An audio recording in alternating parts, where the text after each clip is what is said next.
This is Pet Life Radio. Let's talk pets.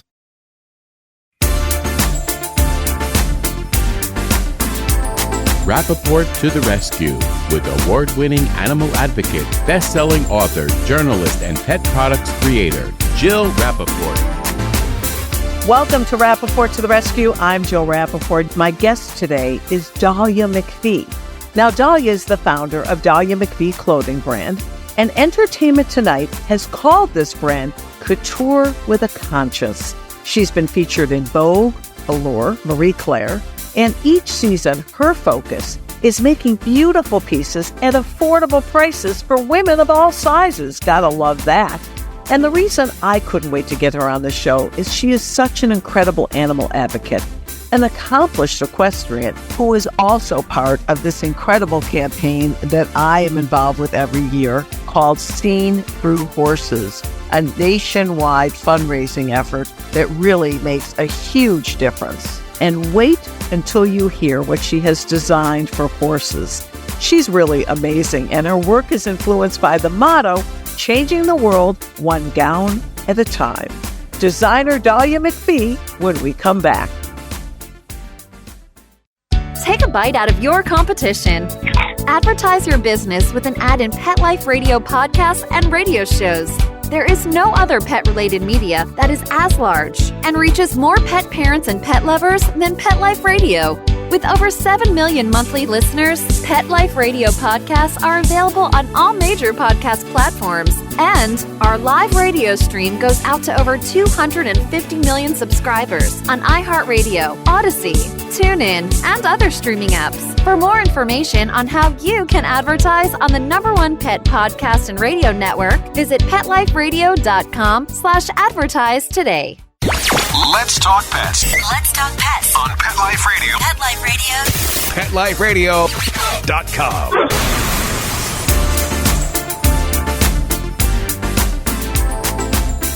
Welcome back to Rappaport to the Rescue. I'm Jill Rappaport, and certainly one of the greatest gifts that Vancouver has given us are the designs of this amazing woman, Dahlia McPhee. And Dahlia, I'm so happy that you're joining us today. You have done such incredible work in your career. And what I love most about your beautiful fashions is affordable for women of all ages and really can appeal to anybody of any lifestyle.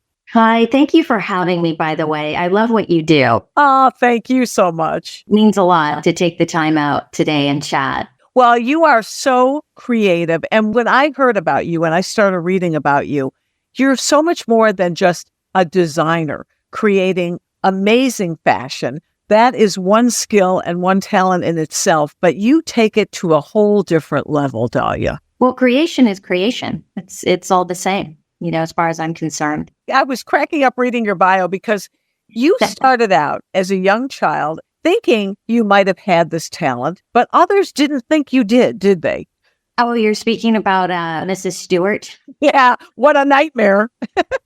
Right. That was when I was in school. It was mandatory to take a home economics class. And the fall season was sewing, and then the spring summer season was cooking.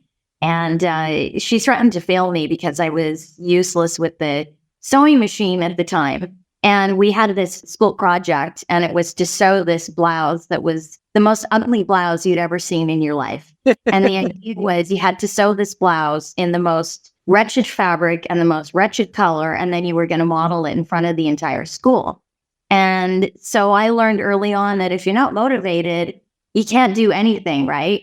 So I just wasn't motivated and was not doing well in school. And so she made me stay after school because I was, I guess, remedial with the sewing machine.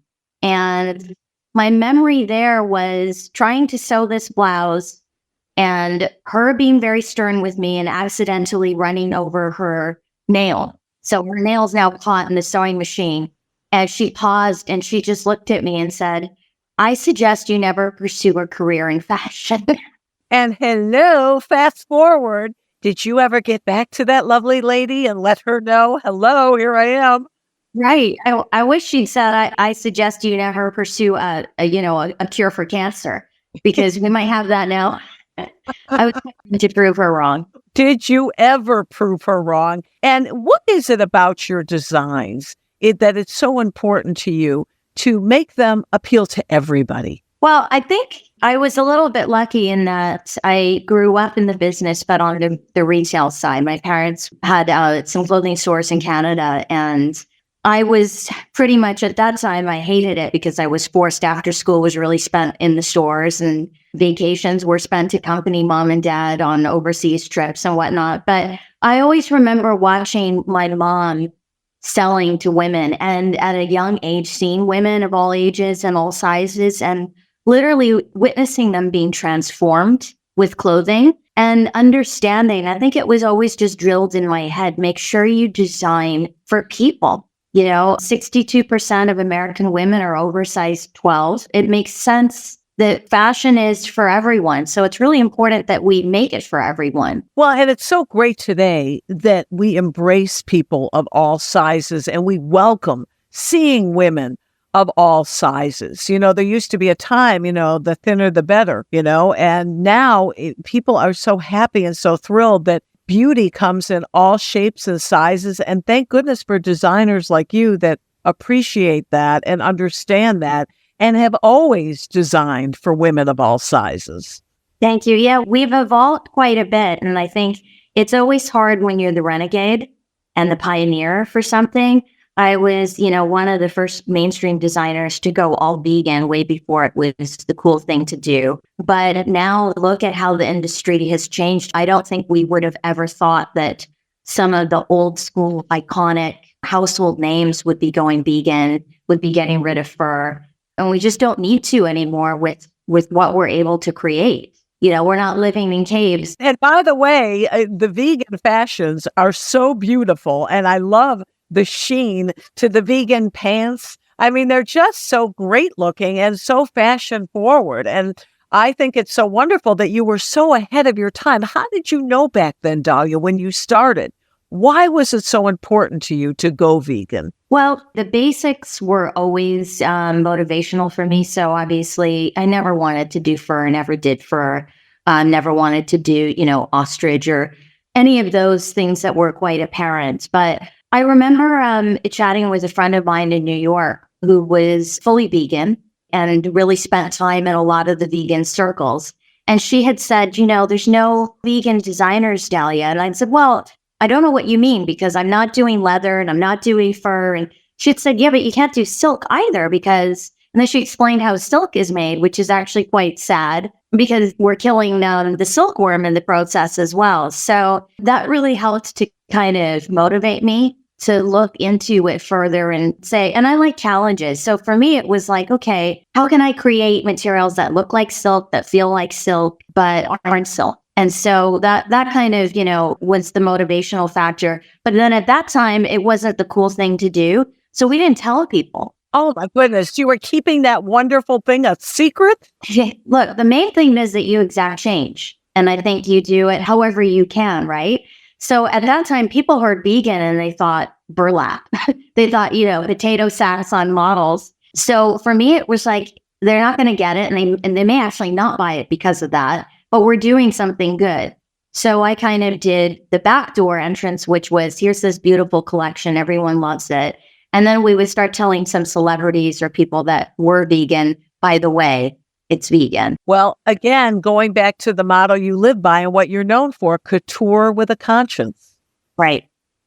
And so, for example, I started something recently and I found the same pushback. So during COVID, I went from evening gowns to hospital gowns very quickly and was producing gowns for the hospitals. And, I think we all were kind of, where do you need me type of thing because it was such an emergency. And I created a wallet that disinfects KN95 masks. But I started speaking with the hospitals and asking what they needed. And even something simple, like one of the hospitals needed these fanny packs to carry the PPE for the nurses. And as I was producing them, I got to thinking, and I said, well, where are they wearing these fanny packs? And of course, they're wearing them like just at the waist or below the waist. So basically over the reproductive organs.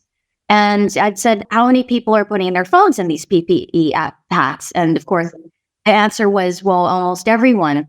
And I had been playing around with this Faraday type material that blocks cell phone radiation. And you can actually measure it with an EMF reader. So it blocks like up to 85% of the radiation, but you can still get a phone call, which is, and text messages, which is great. No one really was interested. I think it's like we use our phones every day, so it's things that we don't really want to think about. And so I just put it in there. I was like, I'm not even going to ask. I'm just going to do that. And be that resistance if, for example, I'm making, athletic pads and it's like, oh, by the way, the pockets are lined with, radiation blocking material. People don't care so much. And so it's more like, let's just do it because it's a good thing to do. And then maybe when they catch up at some point, we'll start, letting them know. That is so incredible. I want to buy a whole suit to wear designed by you when I go in an airplane. What about all the radiation we're exposed to when we're flying?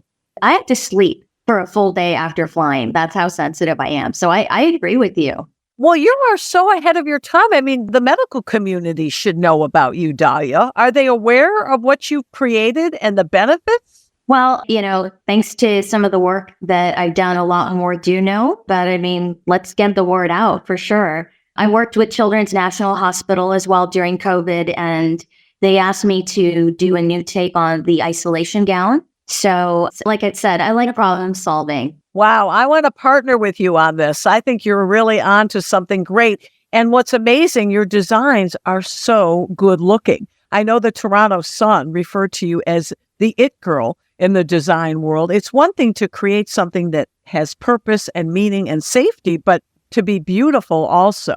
You just have the knack of creating these amazing designs, which is what it's all about. We want to feel great when we put something on. Yeah, I mean, that's what fashion is really, right? I call it the Superwoman cape. Yeah. That's the idea, is that we're taking the light that's inside and shining it outside. It doesn't really matter what you're wearing as long as it makes you feel at your optimum. But of course, I mean, I always want to make it as beautiful as possible. Who were some of your inspirations? Who did you look up to in the design world? And then I want to hear who you've worked with in terms of celebrities and people of influence. Oh my gosh. There's so many as far as designers. I think Valentino and Oscar de la Renta a lot for the gown world. Absolutely. I got to interview Oscar de la Renta a few times. Wow. How was that? Oh, the most classy, lovely, wonderful person. And I started out as a fashion reporter in my career. Yes, I started that's right. in San Francisco decades ago and got to sit down with all the greats, including Karl Lagerfeld and Halston. Oh my gosh. Yeah. And Ralph Lauren, I credit to kickstarting my career. He really gave me the exclusive one-on-one interview, which catapulted me into my first job. He really got me the job by giving me the interview. Yes. Well, and also a little bit of symmetry there with the horse connection. Oh, absolutely. I mean, and he's all about America and the animals and the beauty of the West. And you can see I love the Southwest, and I'm wearing a squash blossom necklace now, and I live in a log cabin. And what about what you've done for animals? Talk about your philanthropic work and how you've given back and how much you care. And you're an accomplished equestrian, but you've also created something for horses that is truly life-saving. And I've got to get from you for my horses. Yes. So, my horse Wolfie, who's out in California, a couple of years, he's fine. First of all, we'll start with that. But a few years ago, Calabasas was on fire, and I was out of town. And I remember a friend of mine who's a news reporter who always gets the news first, texts me and says, "Is Wolfie okay?" So of course, I call her up. I go, "What do you mean? Is Wolfie okay? What are you talking about?" What a horrible message to get, right? Who's this? Calabasas is on fire. And so I remembered I called the stables and I said, "Oh my gosh, what's going on?" And it's the worst feeling when you're out of town, right? Yes. I said, "What's going on?" And they said that the fire is getting really close. It is starting to, the stables are minimally starting to catch on fire. And I just said, "Well, where are the evacuation trailers? Because we always have a plan for these things." And they said the fire department won't let them through. Oh, and this is common, by the way. This happens a lot. Yes, in California, the wildfires are one of the most frightening things. Right. So this happens often. So they said, we're hoping that they find a back road to get through. But in the meantime, we're here and the fire department is here and they're saying, hose the horses down so they burn slower or to set them loose. Oh, your heart must have been on the floor at that point. Yeah, it was really heart-wrenching. Thankfully, the evacuation trailers somehow found a back road and then got in. So all the horses were evacuated just in time. My horse was the last one. He didn't leave, I think, because he thought he was leaving me somehow. So he was the last one to get on. But, that's when the seed was planted a little bit. As they say, necessity is the mother of all invention. And then a year later was the Lilac Fire in San Diego, where hundreds of horses had to be set loose because fires were raging. I think it was the Del Mar area. And horses were killed. Other horses were severely burned, and it took months to recuperate. And here you, a clothing designer, at that point when your baby, your fur angel, could have been, in a life-threatening situation, was in a life-threatening situation, thank God made it, but that's what went off the light bulb moment in your head. Yeah, I had personal friends on Facebook who were posting, have you seen my horse? Because the horse is now missing. And as you and I know, but a lot of public don't know, the horses that then are set loose, it's not just trying to find them and their safety and everything else. There are bad people out there that then pick them up and sell them to the auction houses to be sent to be slaughtered. Yeah. So I remember I was on the phone with a friend of mine and I said, how come no one's created a fully fire retardant horse blanket with GPS? And there was a pause and she goes, well, why don't you? That's when I created the EquiSafe blanket, which is a fully fire retardant horse blanket with built-in GPS. It's been endorsed by the fire chief of California and the fire captain of LA, and it's carried by Smart Pack. I actually got them to order it I flew out and they said, we love this. We heard all about it. We know it was on the front of NBC, but we don't have room for new brands right now. And I said, no problem. I brought a blowtorch. Do you want to watch me blowtorch the fabric over my arm? Unbelievable. Now, I hate to ask you, it's one of those things where you've created the most important thing, but you never want to see it put to use. Right. But has it actually been put to use and saved a horse? Not that I know of. That's good because we don't want to hear about those situations. Right, exactly. So, I think you only ever hear sometimes about the bad stories, right? Right. It's been purchased all over the country. And I do know various people that have contacted me saying, I put it on my horse when we put him in the evacuation trailer, which is also another use for it, right? Because this is in a worst case scenario where you have to set your horse loose, but it's also in scenarios where the horse is being put in a trailer and they're being evacuated because they could be burned from falling embers. There's also second and third degree burns that can occur from close proximity to heat. So it's not just a blanket. You actually have a hood that covers the neck and the head, everything. It's a full body. Yeah. And someone came up with a cheeky, there's always people that kind of come out and, try to poo-poo ideas. And someone said, well, how come you haven't done it, for all the legs? And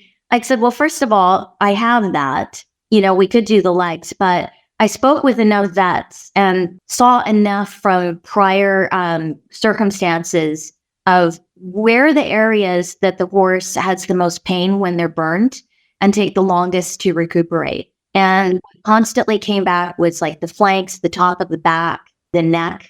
And so it was most important to me to create that first. I have something for the legs as well. But, sometimes in an emergency, all you can do is throw a blanket on and anything is better than nothing. Well, what about, I know firemen have it, but what about just in our own homes? Should we have that protective gear for humans as well? And are you developing that as we speak? I definitely think so. So by creating the blanket, one of the important things to me was to make it affordable. And I made it very affordable. It's also environmentally friendly. So in creating the solution to make it fire retardant and environmentally friendly, I accidentally created something that can be used as a fire retardant in the home. So it's one of my next products that I'm releasing. It's called Burnout. And it's a new take on the fire extinguisher. So if I asked you how to use a fire extinguisher, chances are you may know. No, forget it. That's what's so scary. So I want to hear about this. In an emergency, there's so many things to think about. They have to be maintained. So this fits in something that looks like a water bottle and it breaks on impact, but it doesn't shard. And so all you have to know how to do is throw. That I can do. That I'm good at. Wait a second. When are you coming out with this? And when are you sending me samples? I'm going to send you samples of everything. Don't you worry. I just love that, first of all, what you're doing is just, the old V8, the commercial. I should have had a V8. It's the same idea. Why didn't I think of this, right? These are such important, wonderful ideas, Dahlia. Thank you. Well, to me, this was really also just to have something that is non-toxic. But, it's funny because during COVID, I actually had some necessities delivered to me by a drone. There was a company doing this, right? And so it was the craziest thing. And I was like, I got to see how this works. This is crazy. How did they get the permission to do this and everything?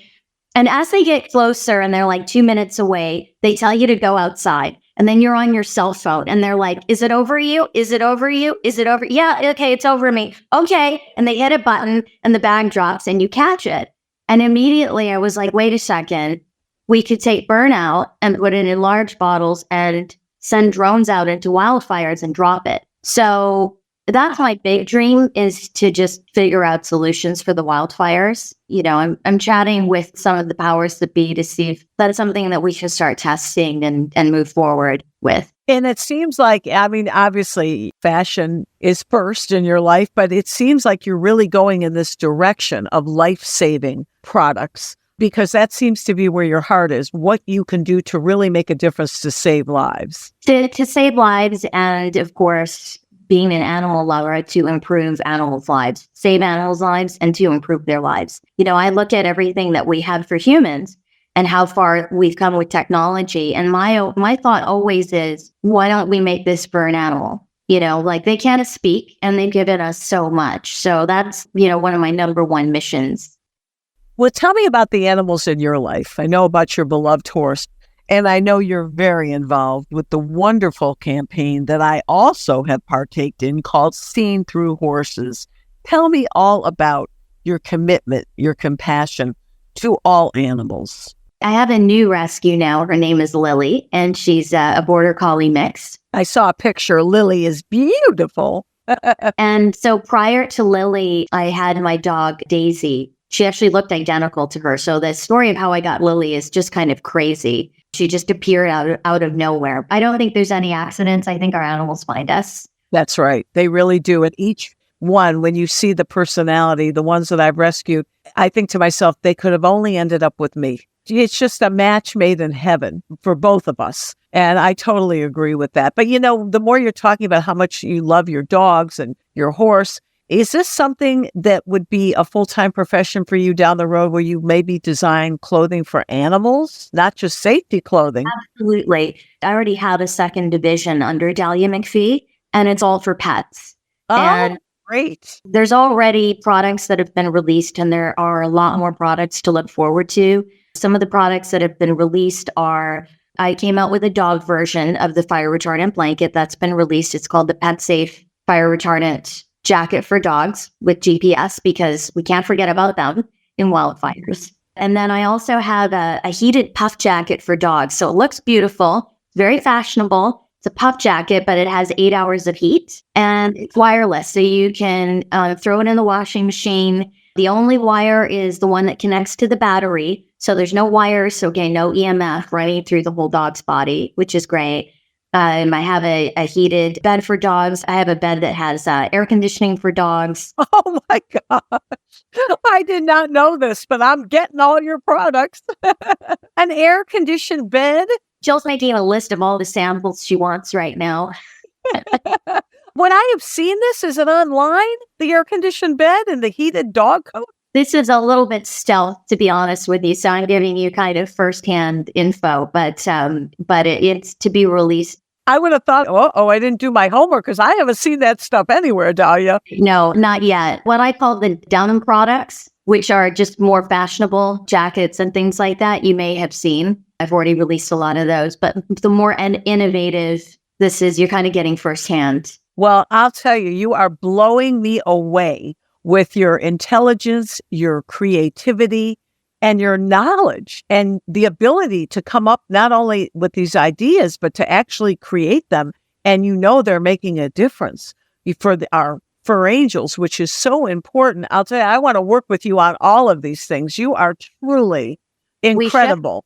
Yes, because again, I'm all about rescue and adoption, and I see what's going on in the world right now. It is so dire, and any way we can help them, any product, any message, any clothing, any story, we have to get the message out there to raise awareness so people know to get out there now and take an animal home. Well, it's so funny that you said that because I have a news piece coming up, and they wanted to chat about the moon landing and just, spring fashion and whatnot. And of course, I'm trying to tie in animals any way I can. And I said, you know what?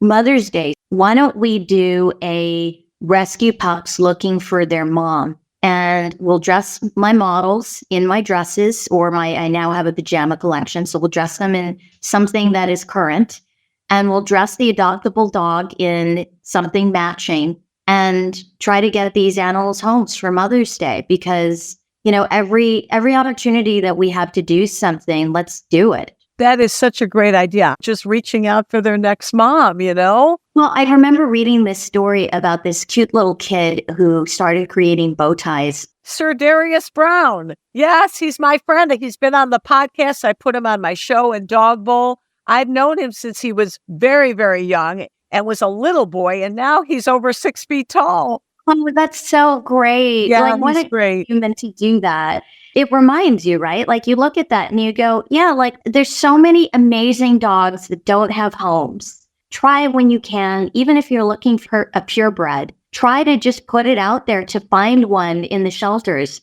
because I guarantee whatever you're looking for is out there, or better than what you're looking for. But there's so many animals that need homes. So many. And I try to create my own products, my toy shelter shake, which has been featured on national TV. Dogs love it. And again, it's the messaging, it's shelter shake. Anytime I have a line of leashes and collars with all rescue and adoption mindful sayings, because people, when they rescue and adopt, they did it out of the goodness of their heart. They saved a life in turn. They've been saved. But the best thing about it, you and I both know that people like to have bragging rights. They like to say, I rescued that dog. I made a difference. It makes you feel good. And so my leashes have sayings like, I'm a heart melter from a shelter.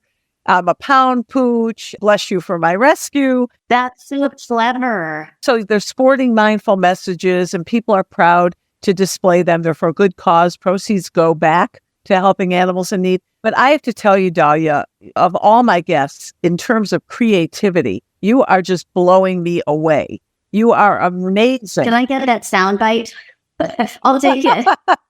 You can use it. Quoted by me, yes. That makes me do. Thank you. And what you've created in the fashion world, if that wasn't enough. And then when I read about you and heard all that you're doing for animals in need and how big your heart is for our four-legged friends, I just knew that we would be bonded for life. I agree. Yeah, no, and I think we need to create something together. Oh, absolutely. As they say in the business, we'll talk.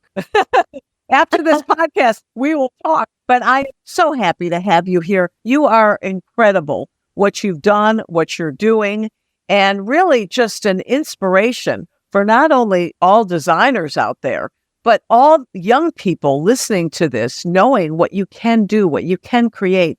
Because in the end, it's one thing to be talented and successful, but isn't it about what we leave behind and what we do for others? 100%. I agree. And you are really leaving your mark, let me tell you. Thank you. Dahlia McPhee, thank you so much for being on Rappaport to the Rescue. I have learned so much. I cannot wait to see and get all of these products for my own fur angels. And really, it was a pleasure. And thank you to all of you who have tuned in today to Rappaport to the Rescue.